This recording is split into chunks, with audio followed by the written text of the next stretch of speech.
मुगल सरदार बहादुर खान शिवाजी महाराज के आगे पूरा बेबस हो चुका था और मुगलों के कब्जे वाले इलाका कल्याण भिवंडी से मराठों ने मुगलों को खदेड़ दिया था। यह खबर सुन के औरंगजेब के होश उड़ने लगे। उसका गुस्सा बहादुर खान पे अंगारों की तरफ उड़ रहा था। राजे शिवाजी महाराज ने बुरहानपुर तक मुगली इलाकों में फौज भेजकर भारी भरकम लूट इकट्ठा की थी। शिवाजी महाराज को रोकना बहादुर खान के बस की बात नहीं थी। उसी समय शिवाजी महाराज ने बहादुर खान के साथ सुलह की बातचीत शुरू कर दी। इससे बहादुर खान बेहद खुश हो गया और औरंगजेब को एक खबर भेज दी ताकि औरंगजेब और ज़्यादा गुस्सा ना हो। लेकिन बहादुर खान को शिवाजी महाराज के इसके पीछे की वजह मालूम नहीं थी। ये सब दिखावा था। शिवाजी महाराज को फोंडा किला काबिज करने के लिए मुहिम निकालनी थी। फोंडा काबिज करते वक्त बहादुर खान कहीं हमारे इलाके में आक्रमण ना करे, इसलिए दिखावे के लिए शिवाजी महाराज ने बातचीत शुरू कर दी और राजे फोंडा की मुहिम के लिए रवाना हो गए। और युवराज संभाजी राजे को रायगढ़ पे छोड़ के शिवाजी राजे फोंडा की मुहिम के लिए निकल पड़े। राजे राजापुर की तरफ निकल पड़े। उस इलाके से जाते वक्त मराठा फौजें भी शामिल होने लगी। शिवाजी महाराज को किसी भी कीमत पर फोंडा काबिज करना ही था।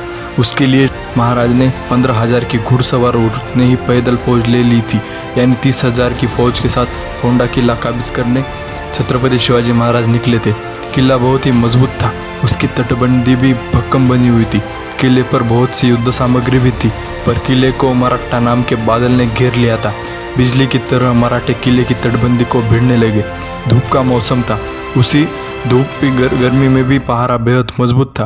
किले पर मोहम्मद इखलास खान, जो आदिल शाही का सरदार था, सिर्फ 4 महीने तक गुजारा हो सकेगा, इतनी ही रसद किले पर थी। रसद यानी खाने पीने का सामान। फिर भी इखलास खान किला छोड़ने को तैयार नहीं था।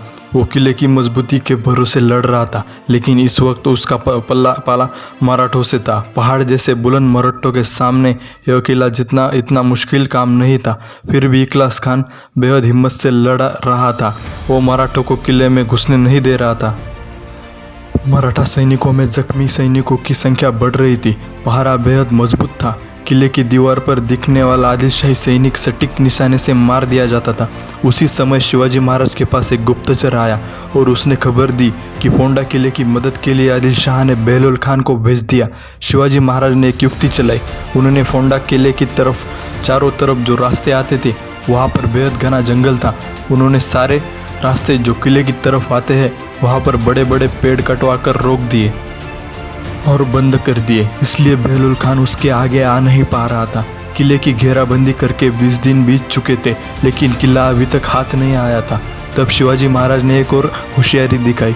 जो भी मराठा सैनिक किले की तट पर चढ़ के किले में प्रवेश करेगा, उसको सोने की कड़ी जो हाथ में पहनी जाती है वो देने का वादा किया। उससे एक नया जोश मराठों में चढ़ गया।